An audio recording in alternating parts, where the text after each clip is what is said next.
Denise's hands shook as she grabbed the coffee pot from the burner at Bernie's diner. Her uniform was wrinkled from a 12-hour shift, her name tag slightly crooked, and her white sneakers had turned gray from years of walking across greasy floors. Her eyes were tired, but they were wide open now, fixed on what she saw through the big front windows.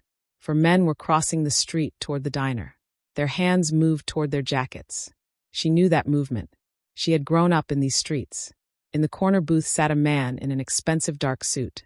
His eyes were sharp and intelligent, but right now they were focused on his phone. He had no idea what was coming. 2 booths away, an elderly couple shared a piece of pie. A nurse in blue scrubs ate her dinner alone.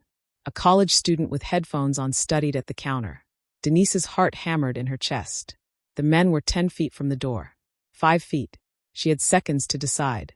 She walked straight to the man in the suit, leaned down, and kissed him directly on the lips. His eyes went wide with shock. 4 armed men, 3 seconds, she whispered against his mouth. Get down.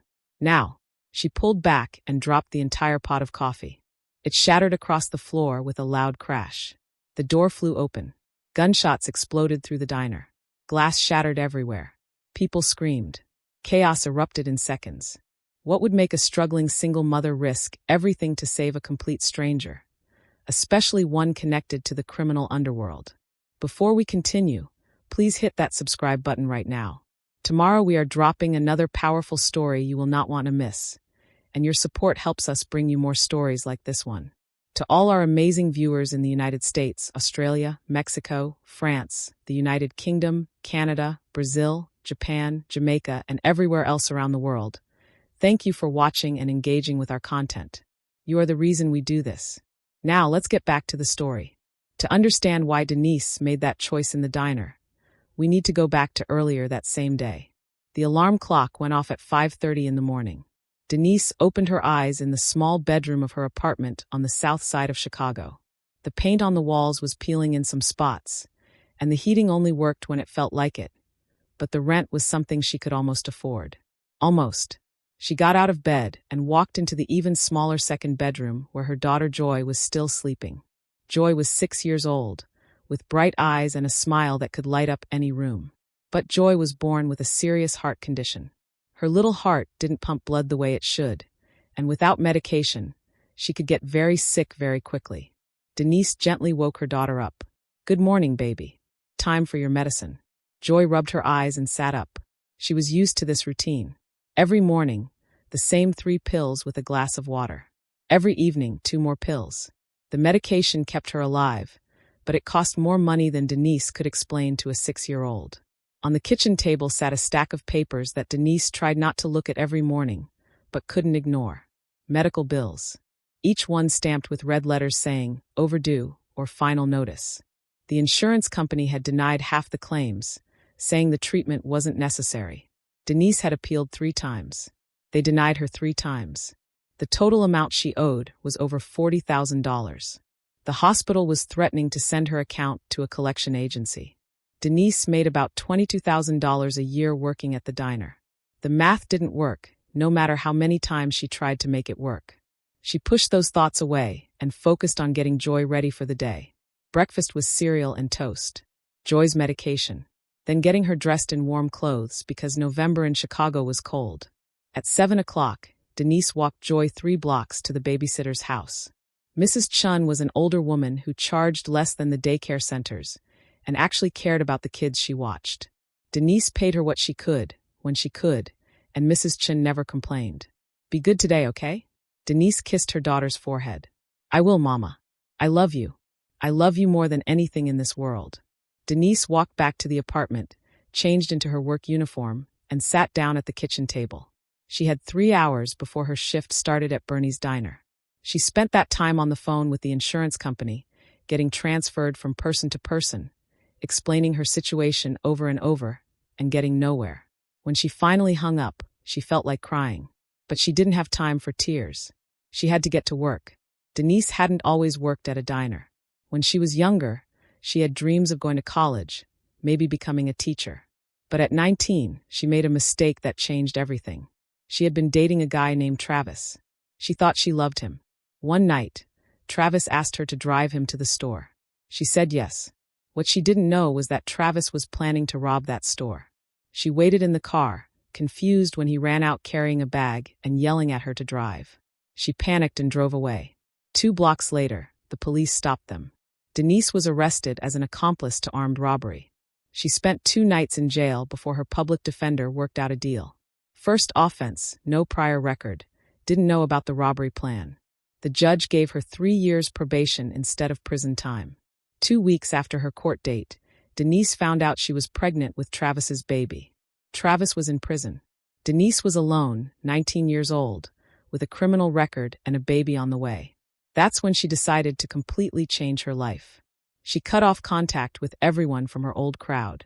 She moved to a different neighborhood. She got her GED. When Joy was born, Denise promised her daughter that she would do whatever it took to give her a good life. For 6 years, she kept that promise. It wasn't easy. The criminal record made it hard to find good jobs. Most places wouldn't hire her once they ran a background check. Bernie's Diner was one of the few places that gave her a chance. The owner, Bernie, was an older man who believed in second chances. Denise had been working at Bernie's for 3 years now. She worked the evening and night shift because it paid slightly better, and the tips from late-night truckers and lonely people who couldn't sleep added up. She picked up every double shift she could. She worked sick. She worked tired. She worked when her feet hurt so bad she could barely stand. But she always showed up with a smile. She remembered that the truck driver in booth 7 liked his coffee black with 2 sugars. She knew the nurse from the hospital took her burger with no onions. She asked the college kids about their exams and the elderly couples about their grandchildren. People like Denise. She was kind. She was real. She treated everyone with respect, whether they left a 50-cent tip or a $5 tip. But behind that smile was a woman who was drowning. The debt was crushing her. She was terrified that one day she wouldn't be able to afford Joy's medication. She was scared that the state would take her daughter away if they decided she couldn't provide proper medical care. She was exhausted all the time, running on 4 hours of sleep and too much coffee. Still, Denise's philosophy never changed. Treat people right. Work hard. Never give up. Do the right thing, even when it's hard. Her mother had taught her that before she passed away, and Denise held on to those words like a lifeline. At 6 o'clock that evening, Denise walked into Bernie's Diner for her shift. She tied her apron, checked her order pad, and smiled at the first customer who walked through the door. She had no idea that in 3 hours, her entire life would change forever. At 9:30 that evening, a black SUV with tinted windows pulled up outside Bernie's Diner. The engine ran for a moment before shutting off. 3 men stepped out. The first 2 men were large and moved with the careful awareness of people trained to spot danger. They wore dark suits that didn't quite hide the bulk of what they carried underneath. These men were bodyguards, and they were good at their job. The third man was different. He was in his early 40s, average height, but there was nothing average about the way he carried himself. His suit was perfectly tailored, the kind that cost thousands of dollars. His shoes were polished to a mirror shine. On his wrist was a watch that probably cost more than what most people made in a year. Maybe 2 years. This was Mr. Kim. The 2 bodyguards entered the diner first. Their eyes moved across every person, every corner, every exit. They noted the elderly couple in booth 3, the nurse eating alone, the college student at the counter, the cook visible through the kitchen window, the waitress refilling coffee. After a few seconds, one of them nodded. Clear. Mr. Kim walked in and chose a corner booth with a clear view of the front door and the street outside. The 2 bodyguards sat in a booth near the back, positioning themselves so they could watch both the entrance and their boss. Mr. Kim ran organized crime operations across several major cities: Chicago, Los Angeles, Seattle, and 3 cities on the East Coast. He controlled smuggling routes, ran illegal gambling operations, and had his hands in businesses that existed in the shadows. He was powerful, wealthy, and dangerous. But Mr. Kim was not a violent man by nature. He didn't enjoy hurting people. In his world, he was known as someone who valued honor above everything else. If he gave you his word, he kept it. If you were loyal to him, he was loyal to you. If you disrespected him, there were consequences, but he preferred to solve problems with money and negotiation rather than violence. He had come to Chicago because there was a problem that needed solving. A rival group had started moving into territory that had been neutral ground for years. This was a violation of agreements that had kept peace between different organizations. There was going to be a meeting tomorrow. Mr. Kim needed to make his position clear. He wanted peace, but he would not accept being pushed around. But lately, Mr. Kim was tired.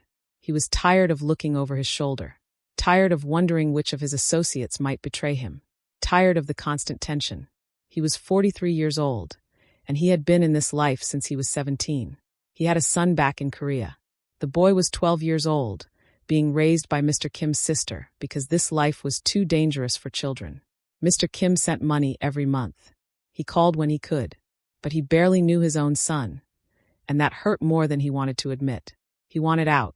Not all at once. That would be dangerous and probably impossible. But slowly, carefully, he wanted to transition into legitimate businesses. He wanted to build something his son could inherit without shame. Something that wouldn't get the boy killed or thrown in prison. That's why he had bought the building for the restaurant.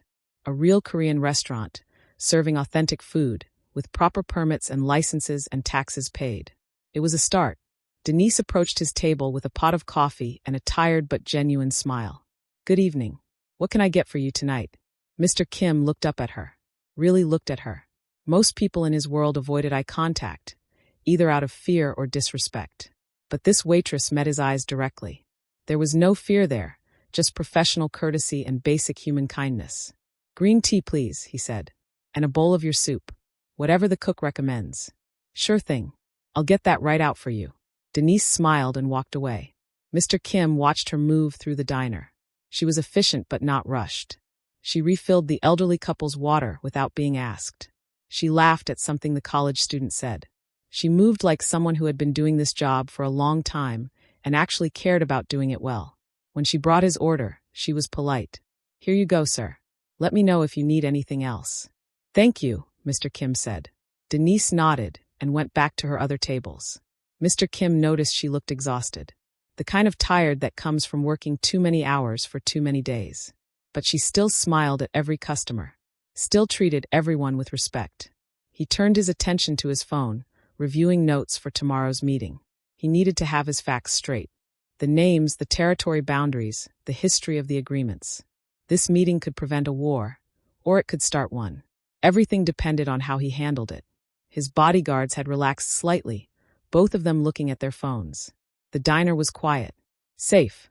Just another boring assignment watching the boss drink tea. That's when Denise looked out the big front window and felt her blood turn cold. For men were getting out of two cars parked across the street. They were trying to look casual, but Denise had grown up in rough neighborhoods.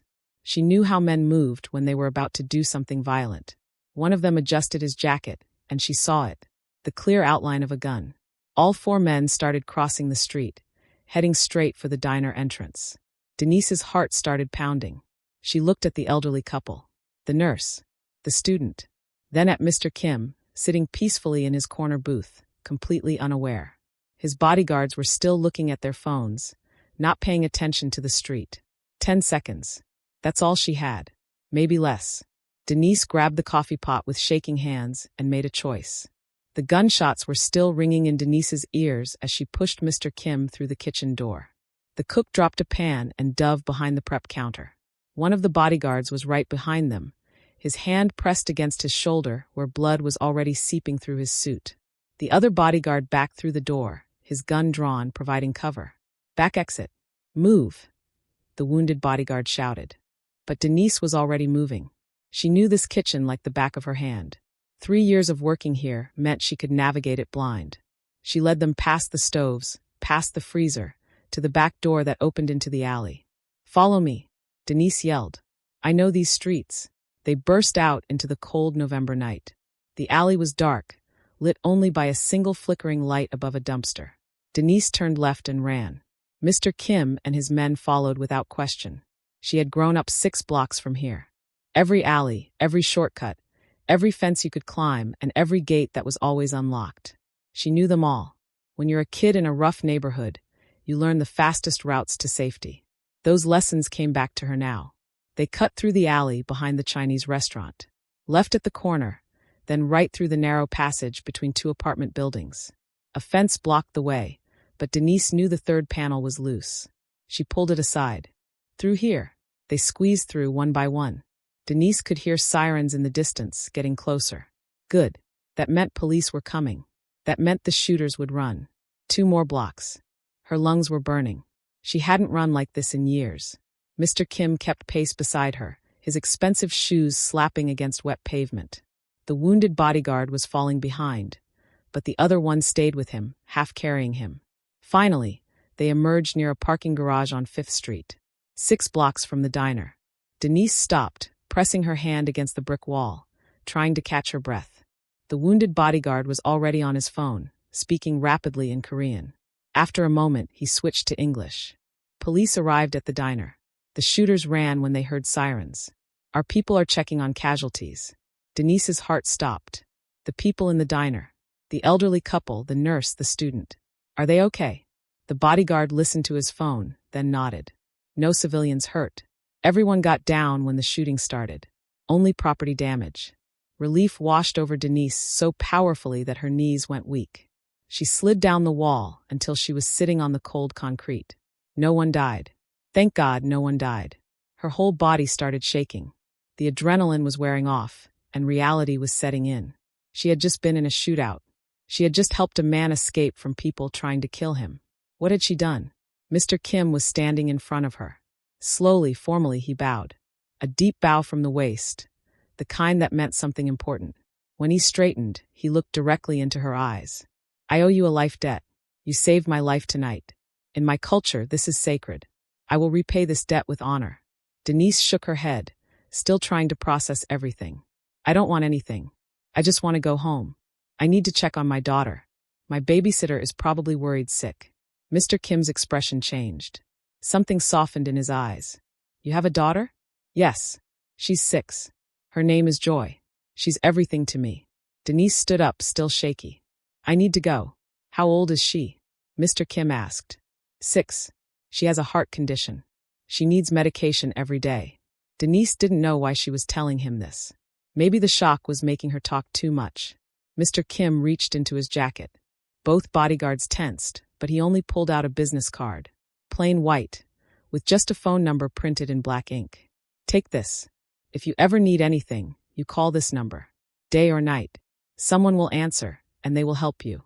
Denise took the card, not really planning to use it. Okay. Thank you. It's not safe for you to go home alone, Mr. Kim said. Those men might have seen you help me.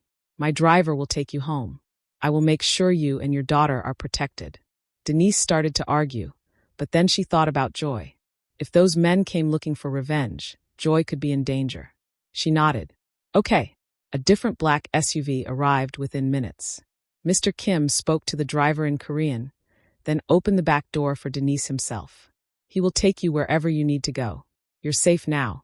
The next few days felt strange and disconnected. Bernie's diner was closed pending a police investigation. The windows were shattered, bullet holes in the walls. Denise gave a statement to the detectives. She told them she had dropped the coffee by accident, just clumsy timing that happened to save someone's life. She left out the part about who Mr. Kim really was. The police seemed to accept her story. What Denise didn't know was that Mr. Kim was busy during those days too. He had his people look into her background, not to threaten her, but to understand who had saved his life. What they found made him angry. Medical bills totaling over $40,000. Insurance claims denied on technicalities. A hospital threatening collections. A single mother working herself into exhaustion, barely making enough to survive, all to keep her daughter alive. This woman had risked everything to save him, and the system was crushing her. Mr. Kim made some phone calls. 3 days after the shooting, Denise's phone rang. It was someone from the hospital billing department. Ms. Patterson, I'm calling about your daughter's account. We've completed an administrative review, and we found several errors in how your claims were processed and billed. We're correcting these errors now. Denise's hands started shaking. What does that mean?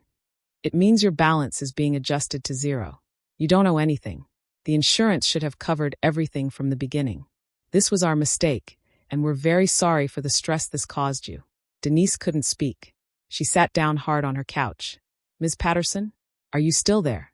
Yes, I'm here. Are you sure? This isn't a mistake. No mistake, ma'am. Your account is clear.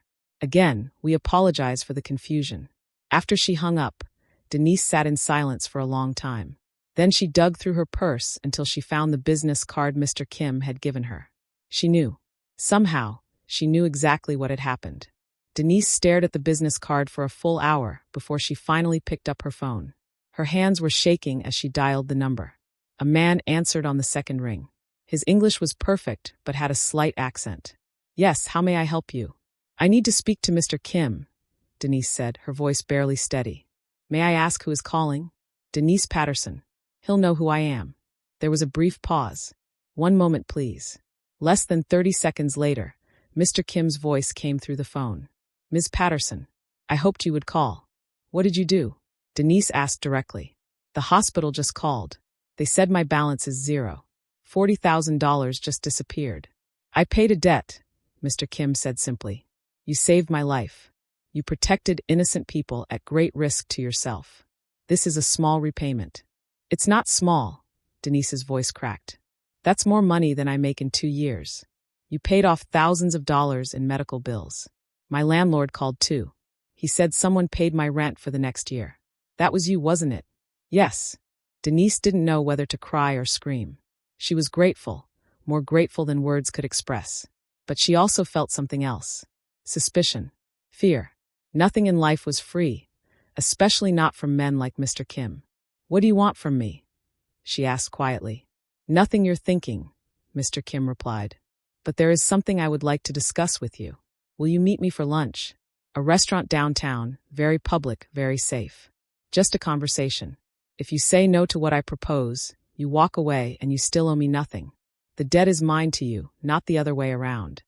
3 days later, Denise sat across from Mr. Kim in a nice restaurant in the Loop. It was fancier than anywhere she usually went, but Mr. Kim had chosen a quiet corner table where they could talk privately. "I have a proposition for you," Mr. Kim began after they ordered. "I want you to know you can say no. You owe me nothing. I am the one who owes you." Denise listened, her hands folded in her lap. "I own several businesses. Some of them are not good businesses. I won't lie to you about that. But some of them are completely legitimate. I own restaurants, import companies, real estate. These businesses need good people to run them. People I can trust." He paused, watching her reaction. "What I saw in you that night at the diner was someone with courage, intelligence, and quick thinking. You made a decision in seconds that saved multiple lives. You knew the neighborhood well enough to lead us to safety through streets you had memorized. You cared more about protecting innocent people than your own safety. What exactly are you offering?" Denise asked carefully. "I'm opening a new restaurant in the Loop. High-end Korean cuisine. It's completely legitimate. Fully legal, properly licensed, all taxes paid. I need someone to manage it. Someone who understands food service, who treats people with respect, who can handle unexpected problems." Mr. Kim named a salary that made Denise's eyes go wide. It was $65,000 a year. More than 3 times what she made at Bernie's. "Plus full health insurance for you and your daughter," Mr. Kim added. "Real insurance, the kind that actually pays claims. And a performance bonus if the restaurant does well." Denise couldn't speak for a moment. It was too much. Too good to be true. "Why me?" she finally asked. "You could hire someone with a business degree, someone with experience managing high-end restaurants, someone who—" "Experience and degrees don't tell me about someone's character," Mr. Kim interrupted gently. "I've known people with impressive resumes who I wouldn't trust to watch my coat. And I've known people with no formal education who had more wisdom than any college professor. You proved your character when it mattered most." Denise went home that night and couldn't sleep. She lay in bed, staring at the ceiling, trying to decide if this was real or if there was some catch she wasn't seeing. The next morning, she sat down with joy at the breakfast table. Her daughter was eating cereal, her legs swinging under the chair. "Baby, Mommy might have a new job," Denise said carefully. "It would pay more money, and I wouldn't have to work at night anymore." Joy looked up with her bright 6-year-old eyes. "Would you still have time to play with me?" That question cut straight to Denise's heart. "More time than I have now. I would be home to put you to bed every single night." Joy smiled. "Then you should take it, Mommy." Out of the mouths of children. That simple answer made Denise's decision. She called Mr. Kim and accepted the job. The next 3 months were intense. Denise threw herself into learning everything she could about Korean cuisine. Mr. Kim sent her to training sessions with chefs, management courses, meetings with suppliers and vendors. She learned about ingredients she had never heard of, cooking techniques that were completely new to her, and the cultural significance of different dishes. She was given full access to all the business documents. The licenses, the permits, the financial records, the tax filings. Everything was legitimate. Every single thing was legal and above board. This wasn't a front for illegal operations. This was a real restaurant. One day, about 2 months into her training, she and Mr. Kim were reviewing supplier contracts in the office of the restaurant space that was still under construction. "Why are you really doing this?" Denise asked. "Going legitimate, I mean. You have power and money doing what you do. Why change?" Mr. Kim was quiet for a moment. "I have a son in Korea. He's 12 years old. I barely know him because I can't have him near this life. I want to build something he can inherit, something he can be proud of, something that won't get him killed or put him in prison." He looked at Denise. "I'm tired of the fear. Tired of looking over my shoulder. Tired of knowing that any day could be my last. I want something real. Something that matters." Denise understood that more than he knew. "I made bad choices when I was 19, she said. "I got arrested as an accomplice to a robbery. I didn't know it was going to happen, but I was there, so I was charged. First offense got probation. But then I found out I was pregnant. That's when I knew I had to completely change my life. For joy. Everything I've done since then has been to give her a chance at something better." Mr. Kim looked at her with something close to respect. "And yet you risked everything to save a stranger. You knew if something went wrong, you could be arrested. You could lose custody of your daughter. But you acted anyway." "I just did what was right," Denise said quietly. "That," Mr. Kim replied, "is exactly why I trust you." 3 months after that conversation in the fancy restaurant, Harmony opened its doors for the first time. The space was beautiful. Clean lines, comfortable seating, an open kitchen where customers could watch the chefs work. The menu featured authentic Korean dishes, made with the highest quality ingredients. Denise stood near the entrance in a professional black suit, greeting customers as they arrived. She was the manager. She had business cards with her name printed on them. She had a real salary, real benefits, and a real chance to build something. As the first customers sat down and the kitchen came to life, Denise felt something she hadn't felt in a long time. Hope. The first year of Harmony was nothing short of amazing. Within 6 months, the restaurant had become one of the most talked about dining spots in Chicago. Food critics came and left glowing reviews. Customers kept coming back, bringing their friends and family. But the real success wasn't just in the numbers. It was in how Denise ran the place. She treated every staff member with respect. The dishwasher got the same courtesy as the head chef. She paid fair wages, better than most restaurants in the area. When someone had a problem, whether it was a scheduling conflict or a personal crisis, Denise listened and found solutions. She didn't yell. She didn't belittle. She led with kindness and clear expectations. The kitchen staff worked hard because they wanted to, not because they were afraid. The servers smiled at customers because the atmosphere was genuinely positive, not forced. Word spread fast in the restaurant industry. Good people wanted to work at Harmony. Denise had one simple policy that everyone knew. Treat every customer well, whether they showed up in an expensive suit or jeans and a t-shirt. Rich or poor, young or old, every person who walked through those doors deserved respect and excellent service. The staff noticed something else too. Their manager was a black woman from a tough background who was running a major business successfully. For some of them, especially the younger staff members, this meant everything. They saw what was possible when someone believed in you. Jerome was one of those people. He was 22, working as a line cook, and he had grown up in the same neighborhood as Denise. He had talent in the kitchen, real talent, but he'd never thought about culinary school. That was for other people, people with money and connections. One day, Denise pulled him aside. "You're good, Jerome. Really good. Have you ever thought about going to culinary school?" Jerome shrugged. "Can't afford it. And I need this job. What if you could do both?" Denise asked. "There's a culinary program at the community college. Classes are in the mornings. I can adjust your schedule so you work evenings and weekends. And I'll write you a recommendation letter." Jerome stared at her. "You do that? Why wouldn't I? You have talent. You work hard. You deserve a chance to develop your skills. Today, 3 years later, Jerome is a head chef at another restaurant. He still calls Denise sometimes to thank her and ask for advice. Then there was Carmen. She was a server at Harmony, quiet and hardworking. She was also undocumented, living in constant fear of being deported and separated from her young son, who was born in the United States. One afternoon, Carmen came into Denise's office in tears. Immigration enforcement had picked up her neighbor. She was terrified she would be next. Denise didn't hesitate. "Sit down. We're going to figure this out." She spent the next week making phone calls, finding a good immigration lawyer, and paying the legal fees herself. The lawyer helped Carmen apply for legal status based on her American-born son. The process took time, but Carmen is now a legal permanent resident. She's studying to become a U.S. citizen. These were the ripples spreading out from Denise's leadership. People whose lives were changing because someone saw their value and gave them a real chance. Mr. Kim noticed all of this.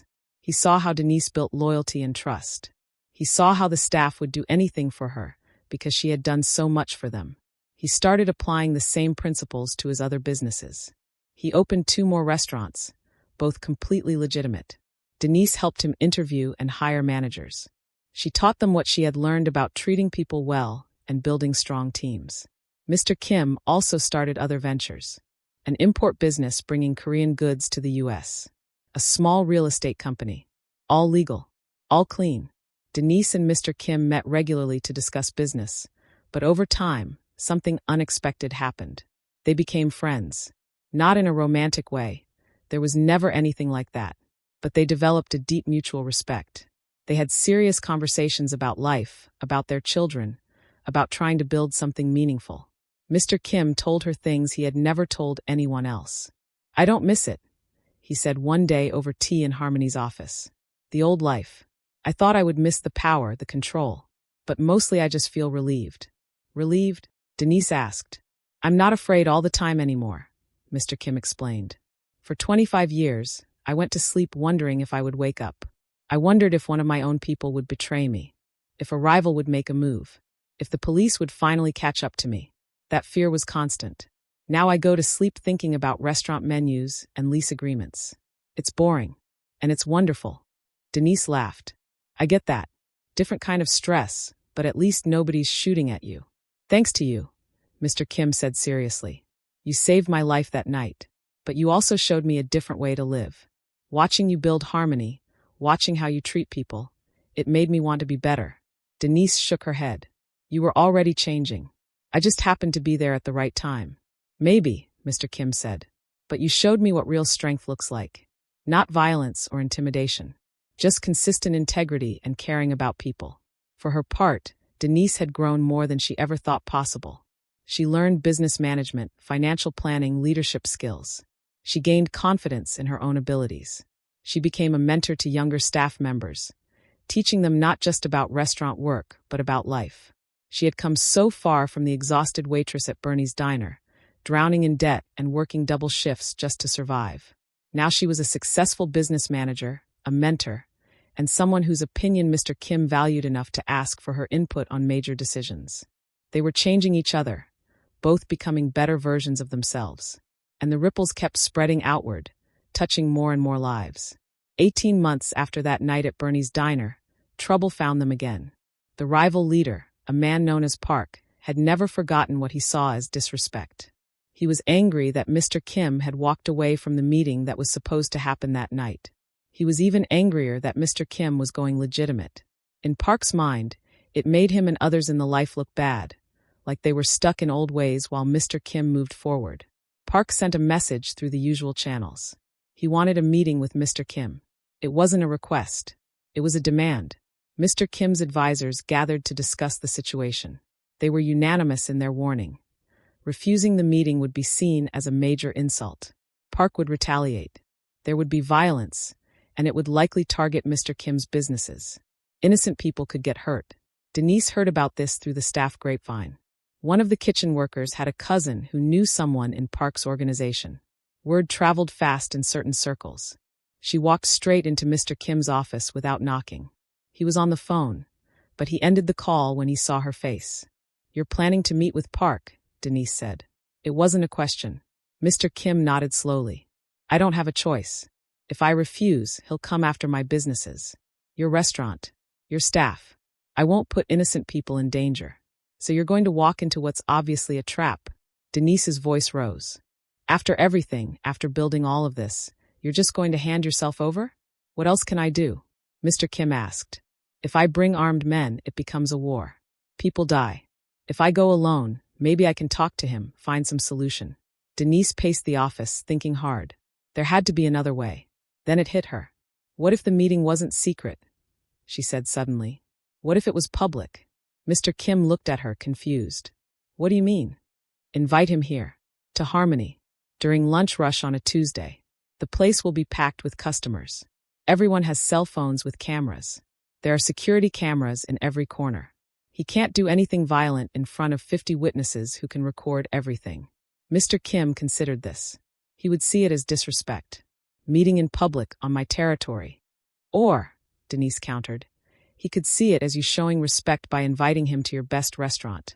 You're treating him like an important guest, not hiding him away in some warehouse. And he can't refuse without looking weak, like he's afraid to meet you in public. It was risky, but it was smart. Mr. Kim called his advisors back. They talked through the plan for over an hour. Finally, they agreed. It could work. Park would be angry about the setting, but he would come. And the public location would force him to stay civil. The meeting was set for Tuesday at 1 in the afternoon. Peak lunch rush. That Tuesday, Harmony was packed. Every table was full. Business professionals on lunch breaks, tourists who had read the reviews, regular customers who came twice a week. The energy in the restaurant was exactly what Denise wanted. Busy, normal, full of witnesses. At exactly 1 o'clock, Park arrived with 2 bodyguards. He was a man in his 50s, stocky and tough-looking, with cold eyes that took in everything. Denise could see the anger on his face when he walked in and saw the crowded dining room. Mr. Kim was already seated at a table in the center of the room. Not hidden in a corner, but right in the middle where everyone could see. It was a power move, and Park knew it. But he couldn't leave. That would make him look weak, like he was afraid. So he sat down, his bodyguards taking a table nearby. The conversation started tense. Denise couldn't hear everything from where she stood near the kitchen, but she could see their body language. Park was angry, his voice low but harsh. Mr. Kim stayed calm, speaking quietly but firmly. She heard fragments. Park accusing Mr. Kim of abandoning their people, of thinking he was better than everyone else, of disrespecting the life that had made him who he was. Mr. Kim's response was measured. There's no honor in what we did. We told ourselves there was, but we were lying to ourselves. Real honor is building something that helps people instead of hurting them. Real honor is creating something my son can inherit without shame. Park started to respond, but Denise chose that moment to approach the table.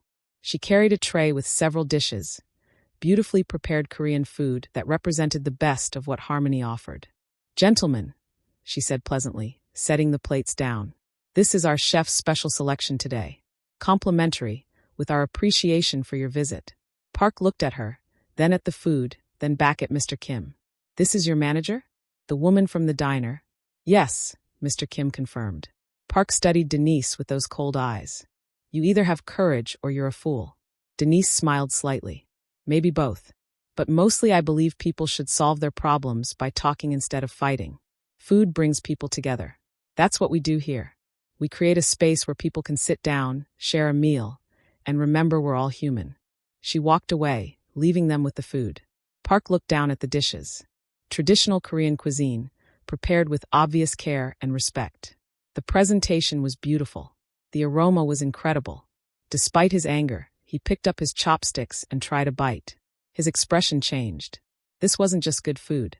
This was authentic, prepared the way his grandmother used to make it. Someone had put real thought and respect into this meal. The tension at the table shifted. They kept talking, but the conversation became less hostile. Park tried another dish. They talked about business, about the neighborhood, about the changing times. By the time Park left an hour later, no threats had been made. No violence had occurred. They had simply talked, like 2 businessmen discussing mutual interests. 3 months after that meeting, Park accepted Mr. Kim's offer of a partnership in a completely legitimate import business. He wasn't ready to leave his old life completely, but it was a start, a first step toward something different. All because Denise had the idea to turn a dangerous confrontation into a public meal. All because she understood that sometimes the best way to solve a problem is to force everyone to act like civilized human beings. The ripples kept spreading. 2 years after that night at Bernie's diner, Denise stood in the private event room at Harmony watching her daughter's 8th birthday party. The room was filled with people, laughter, and the kind of joy that makes all the hard times worth it. Joy sat at the head of a long table surrounded by friends from school. 8-year-old girls in colorful dresses, giggling and playing games. But the guest list went far beyond Joy's classmates. The entire staff from Harmony had come. The chefs, the servers, the kitchen crew. They had all brought gifts and were taking turns entertaining the children with magic tricks and silly jokes. Jerome, who now worked as a head chef at a restaurant across town, had taken the afternoon off to be here. Carmen was helping serve cake, her son playing with the other kids. Business owners that Denise had trained and mentored were there too. People who now ran their own successful restaurants and businesses. All of them crediting Denise with giving them the knowledge and confidence to succeed. And there, in the corner, sat old Bernie from the original diner. He was in his 70s now, retired, but he had insisted on coming. "That girl saved lives in my diner," he had said. "I'm not missing her baby's birthday." The door opened, and Mr. Kim walked in carrying an enormous Korean cake. It was a work of art, decorated with traditional designs and topped with fresh fruit arranged in intricate patterns. The children's eyes went wide. "Is that cake?" one of Joy's friends asked in awe. "It is," Mr. Kim said with a rare smile. "A very special cake for a very special birthday girl." Joy ran over and hugged him. "Thank you, Mr. Kim." Denise watched this scene and felt emotions wash over her. Just 2 years ago, she had been drowning in debt, working herself to exhaustion, terrified she would lose her daughter because she couldn't afford the medication that kept Joy alive. Now Joy was healthy. The medication was covered by Denise's excellent health insurance. There were no more panicked calls from the pharmacy, no more choosing between medicine and rent. Joy was thriving, active, playing with friends like any normal 8-year-old. They lived in a nice apartment now, in a safe neighborhood with good schools. Denise had a career, not just a job. She was using her skills to help other people build better lives. She was making a difference. All of this because of one split-second decision to do the right thing. Later, after the children had eaten cake and were playing games in the corner, Mr. Kim approached Denise. "Thank you for inviting me," he said. "This means more than you know." "You're family now," Denise said simply. "You've done so much for us. For Joy, for me, for everyone here." Mr. Kim shook his head. "I've been thinking about that night at the diner. About what you did. Do you know what real courage is?" "What's that?" Denise asked. "Courage isn't being unafraid. It's being terrified and doing the right thing anyway. You were scared that night. I could see it in your eyes. But you acted to save lives, knowing it could cost you everything. That's the kind of strength most people never find." Denise smiled. "I learned something from you too. I learned that people can change. You could have stayed in your old life. You had power, money, respect in that world. But you chose to walk away and build something better. That takes its own kind of courage. We helped each other," Mr. Kim said quietly. "I think we were both ready to change. We just needed someone to show us it was possible." They stood in comfortable silence for a moment, watching the children play. "Jerome opened his own place last month," Denise said. "Small restaurant, just 20 tables, but it's all his. He called me crying when he got the keys." "And Carmen?" Mr. Kim asked. "Legal permanent resident as of 3 months ago. She's studying for her citizenship test. And she's taking night classes at the community college. Wants to be a teacher." Mr. Kim nodded with satisfaction. The ripples keep spreading. Denise had news of her own to share. "I have something to tell you. I talked to my lawyer last week. The partnership paperwork is final.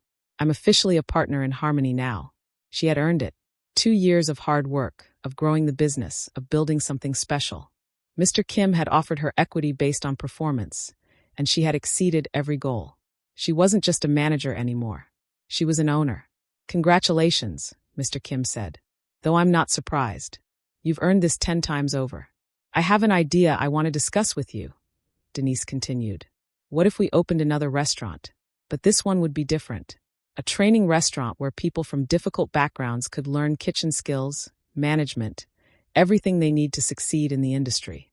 We could give people the same chance you gave me. Mr. Kim's eyes lit up. I've been thinking about something similar. My operations are almost completely legitimate now. Just a few more things to close down, and I'll be fully out of the old life. I want to do something meaningful with the resources I have. Your idea is perfect. They talked for another hour, planning and dreaming. A restaurant that would train people who needed second chances. People with criminal records like Denise had. People who were undocumented like Carmen. People from poor neighborhoods who had talent but no opportunities. Across the room, Joy was laughing with her friends. At one point, she looked over at her mother and waved. Denise waved back, her heart full. Later, when Denise was tucking Joy into bed that night, her daughter looked up at her with serious eyes. "Mama, when I grow up, I want to be a doctor." "A doctor? That's wonderful, baby. What kind of doctor?" "The kind that helps kids with heart problems like me," Joy said. "So other kids don't have to be scared like I used to be. So other mommies don't have to worry so much." Denise felt tears spring to her eyes. Her daughter, at 8 years old, already understood the power of helping others. Already wanted to use her experience to make a difference. "You're going to be an amazing doctor," Denise whispered, kissing her forehead. "And I'm going to be there for every step of the journey." As she turned off the light and closed the door, Denise thought about how far they had come. From that desperate night at the diner to this moment of hope and possibility. The ripples were still spreading, and they were just getting started. Bernie's Diner reopened 6 months after the shooting. The bullet holes in the walls were repaired, the shattered windows replaced, and the place looked almost like nothing had ever happened. Almost. Behind the counter, in a simple black frame, Bernie kept one of the menus that had been damaged that night. It had a bullet hole right through the middle. He hung it where everyone could see it. When customers asked about it, Bernie would tell them the story. Not the full story, he didn't know all the details, but enough.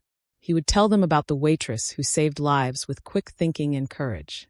About how an ordinary Tuesday night became something extraordinary.